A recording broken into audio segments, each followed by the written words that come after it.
All right. I call this one Cryonics, Reincarnation, and the Approaching Singularity, featuring Theo Vaughn and Sal Volcano. It's Volcano, but I like to call him Volcano.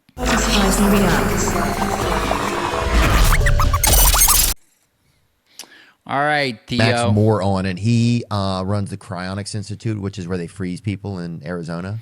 And how was that conversation? It was interesting. I don't know if it's a scam or not. Okay. I believe that in theory it's a good idea. I really wonder about that. I really do. But they keep bodies in like these big vats of nitrogen, and they just keep them at really low temperatures in the hopes that one day they'll be able to. Yeah, like Walt Disney and Carl Yastrzemski, right? Yeah, like dude, I love Sal Volcano is the shit. First of all, because to just pull out a Carl Yastrzemski reference in a fucking conversation about cryonics, like it's nothing. Like, of course, when the first thing anyone thinks of when they think of cryonics is Carl Yastrzemski. Oh, I love it so much. It's too great. He's too good, man. Nitrogen. He's too good. And they just keep them at really low temperatures. Too real. In hopes that one day they'll be able to. Yeah, like Walt Disney and Carl Yastrzemski, right? Yeah, like start them back up. Yeah. That's wild, though. Would you do it? I mean, some people are like, it's all the same. You're gone, you're gone. Why not put it in there and see if the... I've had this conversation. Because, like, what do you want to wake up to? Like, let's say in 300 years, they can bring you back. Because it's like, they find the technology's there. And then like Prize Picks brings you back or something. DraftKings. No one. Theo and Tim Dillon are... two of the most underrated thought leaders on the planet right now, right? Their wisdom and depth is so hidden behind layers of wit. But if you know, you know. And I just want to say that because I feel like they're not, neither of them are given their flowers enough in regard to their intellectual prowess. Though, would you do it? I mean, some people are like, it's all the same. You're gone, you're gone. Why not put it in there and see if the... I've had this conversation. Because, like, what do you want to wake up to?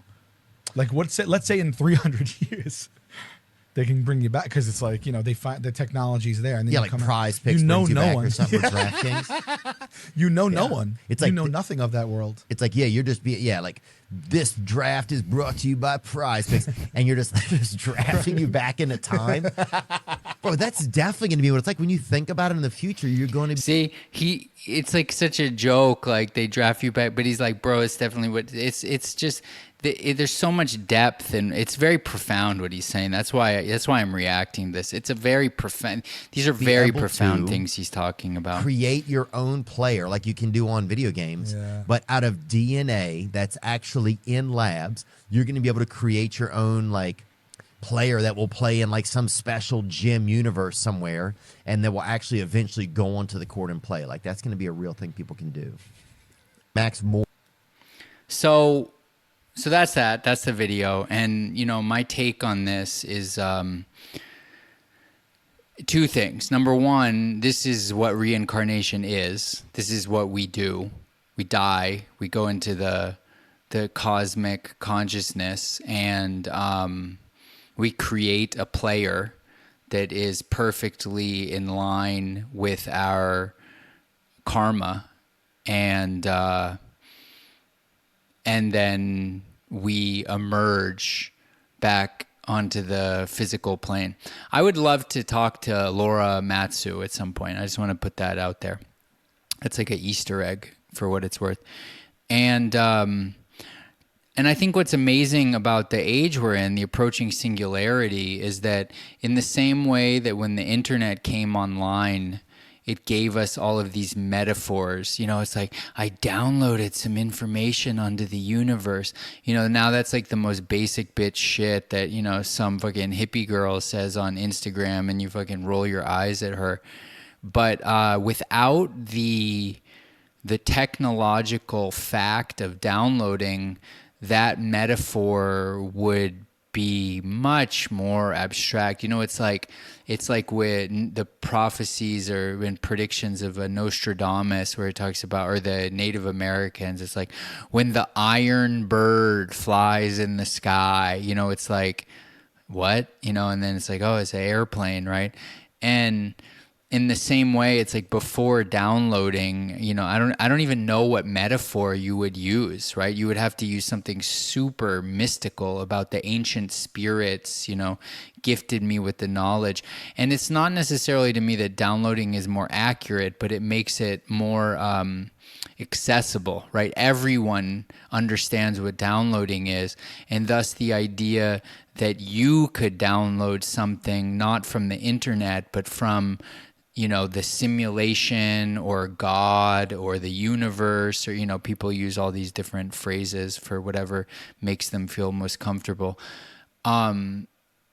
It really normalized that whole concept, and the normalization of that concept, I think, led to it spreading, right? It's like when things are easy, they spread more, right? This is why apps beat websites, right? They're easier, right? And phones beat computers. And so I think that, the fact that this conversation is happening on a comedy podcast about, cryonics, and that's what it's going to be like. You're going to get drafted back in time, and, you're not going to know anyone, but you're going to basically like use biology, DNA, as Theo says, to create your own character. I feel like the singularity that we're entering is giving us these new metaphors for things that are deeper than downloading, for things like reincarnation, for like, what am I? Who are you? What is this thing? Why do I have a hat and glasses and a headphone sticking out and earrings and facial hair and a microphone and, et cetera, et cetera? And why do I look different from you? And how is all of this constructed? And we've reached a point where this is becoming normalized. I think that one of the people who's earliest to this trend is Gary Vee. He's talking a lot now about the gut and intuition and the rise of everything from grounding to, seed oil rejection and, like ice baths and saunas, and you hopefully you know what I'm talking about. And it's like we're moving into a very different culture. You like, as much as you could be like, yeah, bro, whatever. Like, if this was like the 1980s and it's not Theo Von and Sal Volcano, it's instead like, I don't know, Eddie Murphy and Jim Belushi. I think in large part they're not having these kinds of conversations. The conversations may be very deep. Dan Aykroyd is one of the like leading UFO alien truthers, so it's not like this stuff hasn't happened before. But I take these things as like milestones about where civilization is at and what ideas and understandings are getting normalized. And my contention is that civilization, not even civilization, reality as we've known it is in a kind of free fall, and the fakeness of everything. Bo Burnham in his special, he popularized the concept of, what is this? Googling derealization, not liking what you find. So this derealization is kind of like a Truman Show syndrome, where you start looking around and you think, reality isn't real. And whether it's the media revealing itself to not be real, whether it's, the FDA and all of the health advice revealing itself to not be real, the political sphere, Hollywood, the music industry, Diddy, Epstein, Weinstein, all this stuff, we're falling back on like, what even is all of this? Like, what's real, what's true? And I don't think it's necessarily the first time humanity has grappled with this stuff, of course. Like, we have all these religions that are about this, but I think it's the first time that we're doing it all in public. It's the first time where some rando like me can just like broadcast things like this to everyone. And that is, I think it's affecting us at a much, like, I really do think that, there's this concept called the noosphere about, it's kind of like a collective consciousness where, this realm above us where thoughts form. You could call it a cloud, right? The thought cloud, the idea cloud.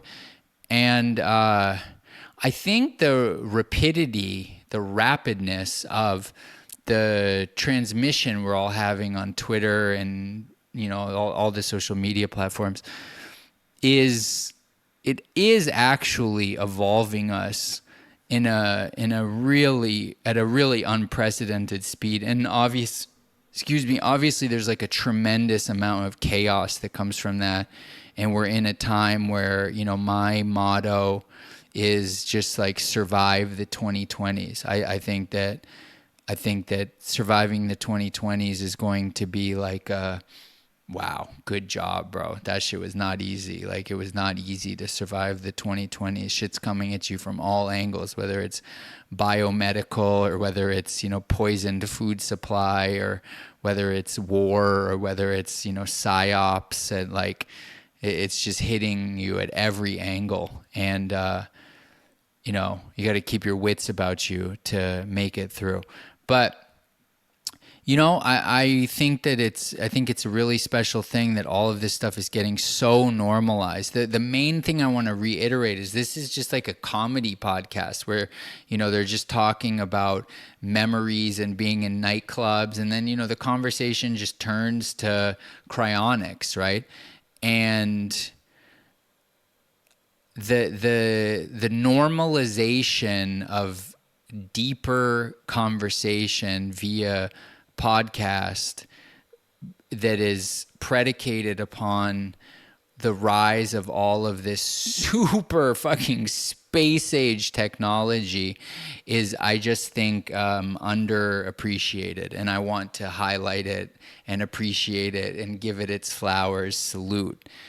And if you're the kind of person who has made it through this video and is like, damn, I wish that video was longer, then please come to my website and go to Otis12D and see, because the most important thing to me that I'm building right now is a community of people that I can just talk about these things with and discuss and not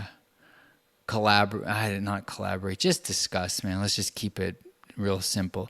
Discuss these things with all the time, because there's more and more content, there's more and more technological advancement, there's more and more change, and I want to be in dialogue with the other people that are thinking about these things very deeply and are looking at things like mainstream comedy podcasts through the lens of like, what does it mean about the development of civilization? So check it out. Otherwise, have a good day. Peace. Otis5D.xyz. Go fuck yourself.